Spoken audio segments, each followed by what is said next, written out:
Today, we're thinking about trauma and what it does to people. As we know, the past 2 years, we've all experienced some trauma. If we didn't have before, we now know what trauma is about. There are ways of dealing with trauma. And eventually, when you've had a number of experiences, you work out that the emotions are the issue. And we're very much taught in this society, in this culture, that, you can basically express your emotions to your relatives and your friends, and you can get upset, but you do it on the quiet. But then that was how it used to be. And then it started to grow into the mental health issues, which in actual fact should have been called mental unwellness issues. We all have them. It's not something distinct. But in actual fact, it's about how you manage that. Now, the best way to manage trauma, as we've all experienced, if you haven't before, some of us have had a few events,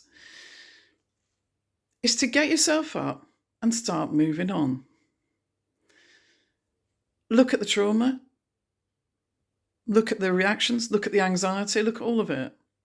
Strategize that new part of yourself to be able to continue with your life. There's a lot of people are holding on very much to anxiety and depression, and that is their armor. So you hold on to those things, and it means you've got an excuse not to go any further.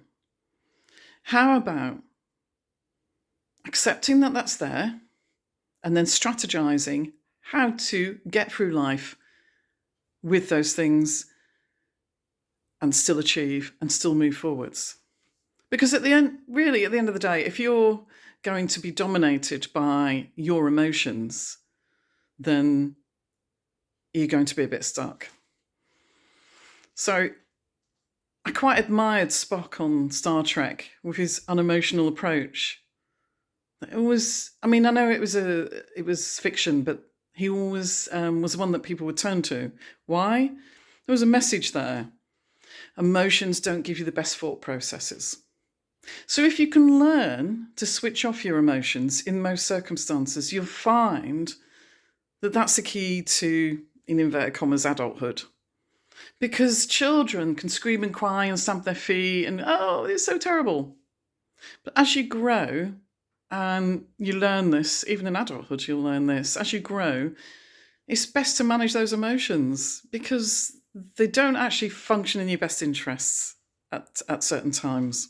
You can be aware of them, they can direct you, but for them to dominate you through anxiety and depression brings you to a stop. So let's talk about management. Take a strategy. If you have anxiety, you identify what that is. So for instance, you struggle to walk into large rooms of loads of people in the room. One of the key factors is that people often say, I feel like everyone's looking at me. Yeah, I get it. I understand that. Don't look then. Don't look to see people looking at you. That's why you can see them looking at you. Another key feature to offer on this, number 2, is that when you've been on a bus or in a public setting, a large room, can you remember everybody there? And if not, are they going to remember you? We're here for a fleeting amount of time. Try and enjoy yourselves. And any emotional impact that you have upon your life, that's had upon your life, manage, strategize, and move on to a better place. Because if you're stuck, are you making the most of this fleeting experience on this planet?